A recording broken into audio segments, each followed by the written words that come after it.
I am hearing you need to get super freaking clear about what it is that your dream is because it's coming in quick whether you like it or not. So it's best to be mentally prepared in all of the ways that you can.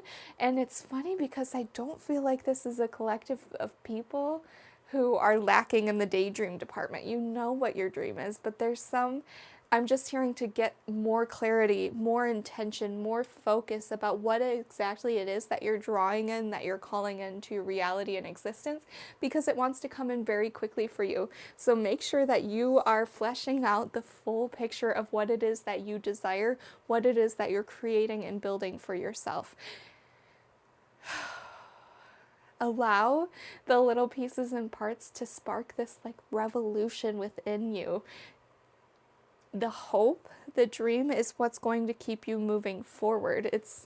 This is what's giving you drive and motivation. This is what's giving you a reason to be alive is your dream. So it is not the time to give up on it. It's the time to pursue it more fiercely, more ferociously than you've ever done before. I'm also hearing Maggie and the Ferocious Beast, so maybe that was a show you watched as a child. Maybe that's some sort of confirmation for you. Okay, we have another card coming out here quickly, the Lovers.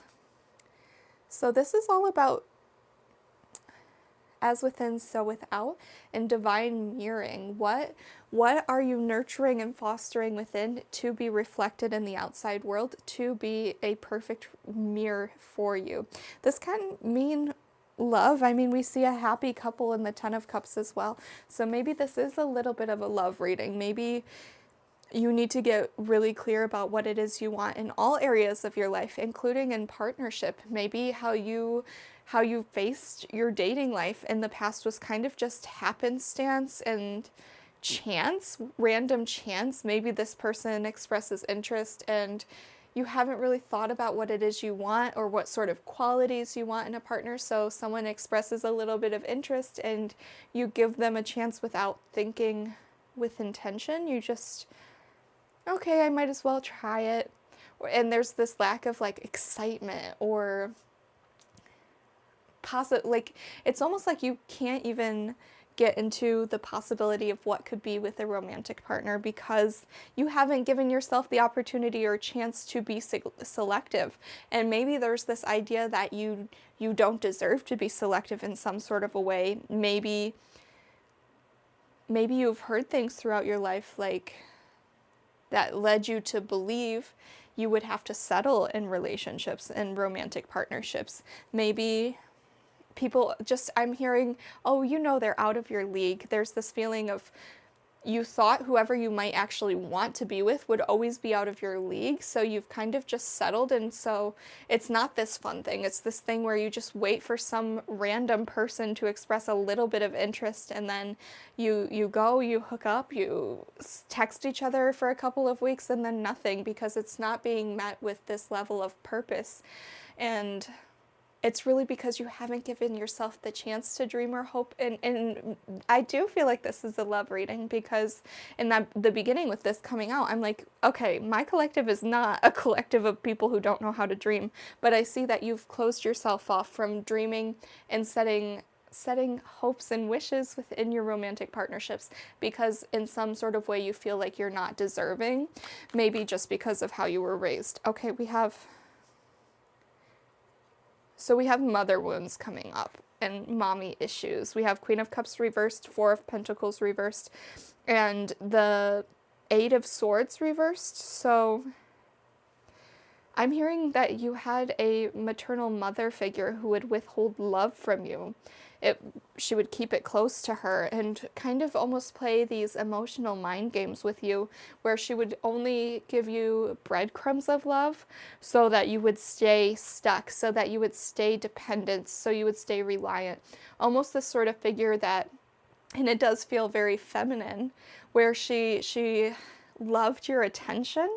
She loved you almost praised or worshipped this person. Like you just saw them as, and you were so grateful for them because it was the only love you had ever known.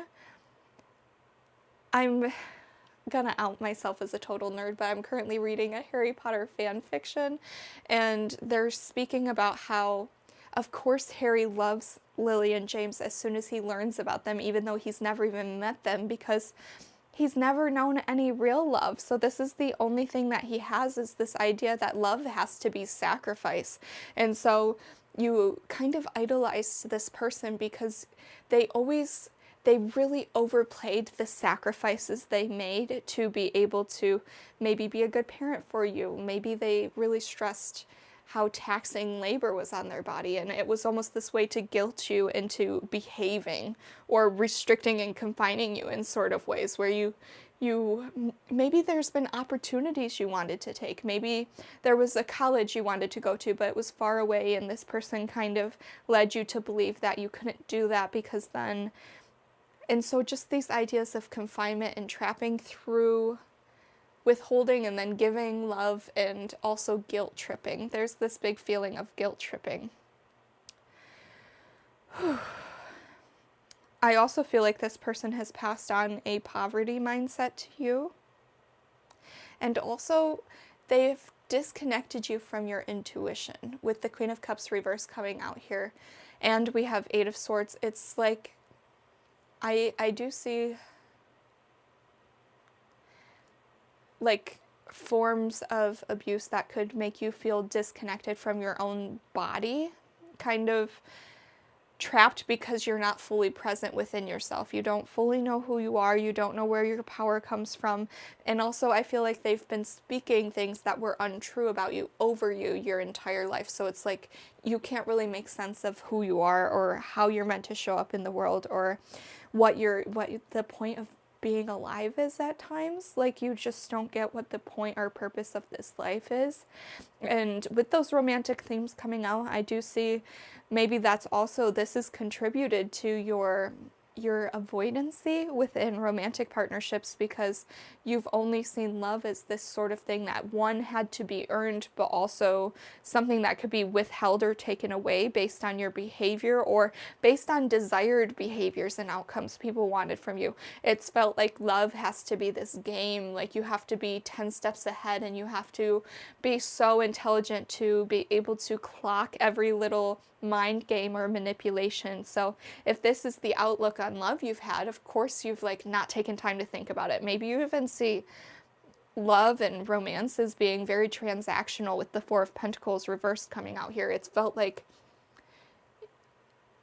I also just see maybe you've minimized it down to just bodily functions, like, yeah, well, we have to get off, so we will interact with each other, because you're very practical about it. Like I'm seeing like Maslow's hierarchy of needs. You see that the connection is something that you have to have for like a well-rounded life. So you'll allow it, but it's not something that it's not something you've taken the time to think about, because you don't want to think about it, because it's been hurt and it's been pain. We're going to pull some more cards. I just want to say hello if this is the first time I've came across your For You page. My name is Ava Alana. I'm a spiritual advisor and consultant. I help people reach their big dreams and big goals, specifically breaking through energetic blocks and obstacles you might be facing within your day-to-day life. I use tools like tarot and astrology, and I do take a life coaching kind of approach. If you'd like to book with me, it's in the description box below. I also do traditional tarot readings. There's not a question under the sun you couldn't ask me. It is a judgment-free zone, and I love to connect with you all in that way. If there's some sort of, you want me to dive deeper into your personal situation and give you a tailored tarot reading, you can do that in the description box as well. I just want you to also know that you have such a beautiful, sweet essence and energy. I want you to know that whatever this formative relationship was in your early life, it could be even, it doesn't have to be a mother or parental figure as you being a child. It can also be someone who came and like wanted to mentor you within your early adult life, and it became this kind of toxic entrapment and weaving. And with the Lovers coming out, there is this idea of like karmic connections and twin flames, and like needing to cut soul ties with people so that you can clear out more space for beauty and love and good pure, radiant connection to come in with these 3 beautiful cards coming out. I also just want to reiterate that you have done nothing wrong. If this person, this karmic person, has made you feel like you played some sort of a role or a part, I am also hearing that in this situation you were like the child. Even if this was 2 adults, you, based on the relationship, maybe it could be like a boss employee situation, based on whatever it was, they were in the higher, they had more knowledge, they had more wisdom of the situation, they were the parental figure in the situation. So you really couldn't have done anything wrong because you were the kid in the situation, and a child doesn't have the access to information to be able to make conscious choices. So if you hold guilt or shame because of this person and their impact on you, know that you did nothing wrong, and like you literally couldn't have done anything wrong because they were like the elder in the situation. They were the one with more access to information. So they were the ones who could have made a conscious and intentional choice about the situation. They're the ones who could have set up healthy boundaries, and they did not do those things. So no. And also, it's okay to feel anger. You don't have to hide away from the anger that you might be feeling as you gain clarity on this situation.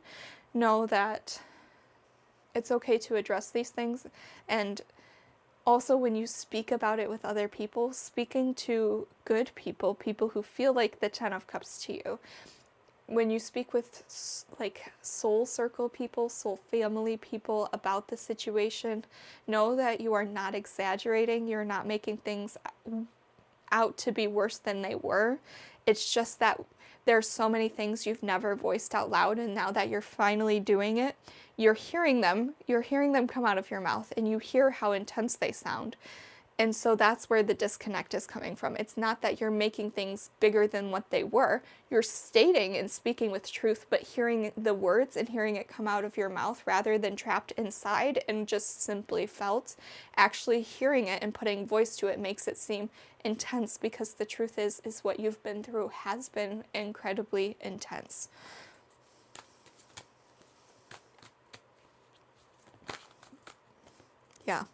Yeah, you've been through, there's a lot of loss that you've faced within your life. There's a lot of grief, hurt, and pain that you've felt. And this card holds weight to it. And it is okay to feel the full weight of the experiences that you've had. And I feel like this is, whether you're young or old, you've faced way more than any human should within one lifetime. So whether you're young or you're old, within your short life, in the grand scheme of things, within all the incarnations you'll go through, you've experienced too much. And it's okay to take a step back. It's okay to allow those old parts to die off. Sometimes things do require time. Sometimes you have to sit in the hurt and pain before you can get to a place where speaking about it doesn't hold so much trauma and pain, okay? So know that what you've experienced has been radically intense. It's not normal what you have faced.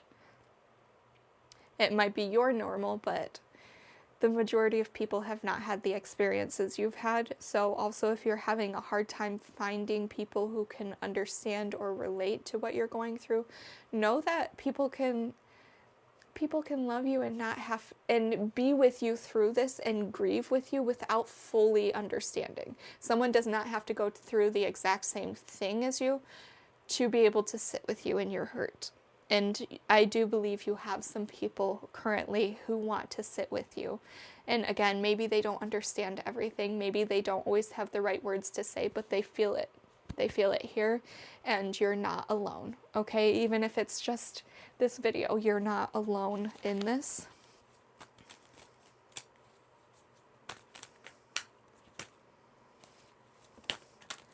If you've made it this far, you might as well go ahead and like, comment, and subscribe.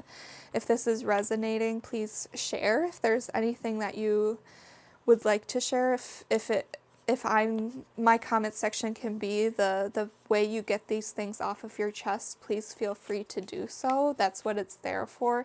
And if I can't get to your comment, please come in and support each other in the comment section, because this message does feel heavy, and there's some things that sometimes we just need someone to hear us. Okay, so if that's each other in the comment sections, that's what it is. Yeah. Ace of Cups reversed and Six of Swords. You're leaving a situation in the past that was draining you.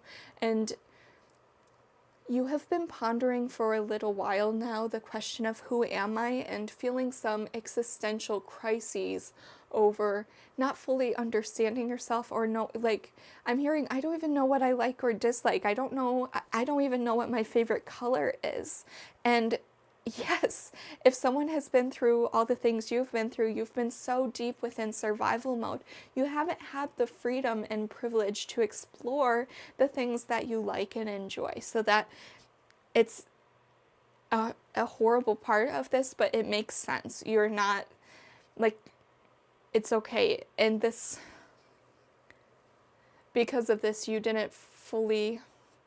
were so drained energetically that building up your concept of self, figuring out who you are, was not possible.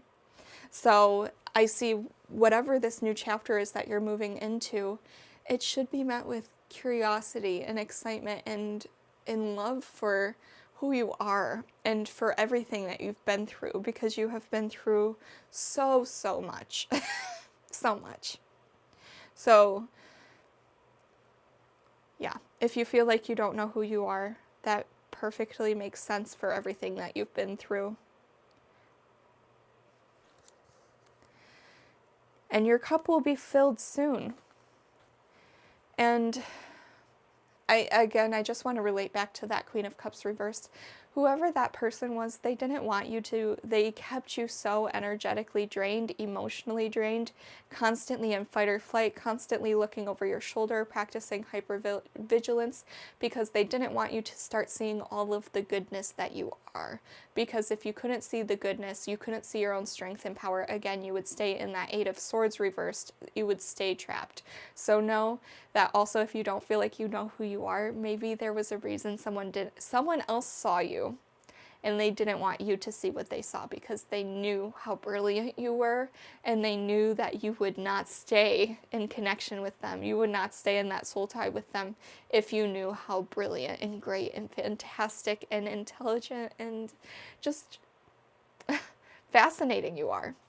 You have been able to hold on to so much. Yeah, we have Queen of Pentacles at the back of the deck. You're beautiful. Like, you're literally so beautiful. You have this, despite everything you've been through, you have this light and you have this radiance that, and you're very grounded for everything that you've been through. You are embarking on a new chapter. I am seeing, this is Two of Wands. I am seeing this is the start of the rest of your life. And I am seeing Entangled when Rapunzel was singing the song that's like, when will my life begin? And we even think of Mother Gothel keeping her trapped up in that tower. Her life is finally about to begin, because your life is about to begin because you took that leap of faith. You hopped out of that window and you are riding away on your white horse, okay? And that's why there's this idea of it's time to dream again. Maybe that is love. Maybe that is travel. Maybe that's a business you've been wanting to do. Maybe there's some sort of thing you want to learn. Maybe you want to go back to school. Maybe you want a beautiful relationship and partner. That came out twice. So again, a lot of you don't hide away from what it is you truly want. Because the world is your oyster. We see in the Two of Wands, he's literally holding the world in his hand. So and the thing is if you're capable of getting out of the situation you're in, you, Queen of Wands, you are capable of so much more. And that's, if you can take anything away from the struggle that you've been through, is that you made it out. And if you can make it out, you can make it anywhere. You're starting to realize how much potential you hold, how much power you hold, and the fact that you can make anything happen. Maybe it won't happen in the timeline you want. Maybe it won't happen in the exact way that you want, but you can figure it out. And if you set your heart, you set your fire and your passion towards something, even when you're given horrible cards, even if at the start of your life you've been given terrible cards, horrible circumstances, you're able to make something beautiful out of it. And again, if you have a dream, it's 100% possible. I mean, we see Bad Bunny at the Super Bowl. So, and his message to us was that the only reason why he was able to make it that far is because he never stopped believing in himself. And you are never going to stop believing in yourself. Even when you're knocked down, even when you're in the energy of that death card, you're never going to stop believing in yourself. You're never going to stop fighting for yourself. I feel like you can see your inner child who had to go through those things so clearly. And every time you make a step forward, every time you make a hard choice to better your circumstances for yourself, you're seeing that little person inside of you who had to experience hardship that you never should have experienced. You're doing it for you. You're fighting for yourself, and you're fighting for your divine inheritance, for your birthright. You know that joy is your birthright. You know that peace is your birthright. You know that safety is your birthright. You know that care and respect are your birthright. And if people are not offering those things to you, then you will leave. You will take that Six of Swords. You will oh wow. Yeah. Fire. There's a reignition of your passion, of your life force. It's like you're finally getting your life back. And because of this, there's going to be some sort of opportunity that's going to take you down a new path. I do think travel is very significant. We have all these wands coming out here. And we do have the Three of Wands, which I was thinking of to begin with. You're setting off, you're embarking. And that can be really scary, but it's also really exciting, and you completely deserve this. You deserve this so much. You have fought tooth and nail to get to the place that you're in. You have fought tooth and nail to have your energy clear and just open. It's kind of like when a mom or a soon-to-be new mom is getting ready for her due date, and she starts cleaning out the baby room and making the house nice, the nesting. You have done that with your energy, with your auric field, you have unencumbered yourself from anything that could hold you back. I am seeing an Olympic swimmer who's shaved all their arms and put their hair in a swimming cap so that they could be completely frictionless through the water. And I'm seeing an airplane and aerodynamics and just how swift you have released everything that could keep you from moving quickly and moving with momentum. It's like finally I just see a snowball running down a mountain. At first you had to get up that mountain first, but now you're rolling down the other side and nothing can stop you. And I'm hearing the song, Nothing Can Stop Me, I'm all the way up. Like, especially the people that you've had who tried to prey on your downfall, people who were jealous of you, people who should have been mentors to you but remained jealous of you. If those people couldn't stop you, nobody can stop you, truly. We have a card that fell to the floor. Let's see if I can't see her, so that one must be for me after the video. Let's see if we can get a couple more cards. I do feel my throat getting, I just saw Eight of Wands. So things are moving in swiftly for you. I see the Empress. You have been planting seeds for a very long time now, and it's time for those things to start coming in. You have the Empress and Knight of Swords, communication coming in. Someone is seeing you as an Empress. Someone is seeing you as the divine goddess, the person who has operated with integrity and met every situation with love, situations that many would have met with hatred or with cruelty. You have met with love, and because of this, someone is making action towards you. Some sort of offer is coming in, you're going to be receiving some sort of a text or an email of a new opportunity, of a partnership that is going to set you down a new path. This is going to be an adventure for you, and you are so deserving. You have earned this. This is your birthright. This is where you're meant to go. This is what you're meant to do. There were so many people who were blocking it, who were putting energetic walls up on your behalf, trying to be the obstacle in your way, and you have broken free from all of those things, and you will thrive. Your victory is coming. I love you all so much. Thank you so much for watching. Again, like, comment, and subscribe, and I will catch you in the next video.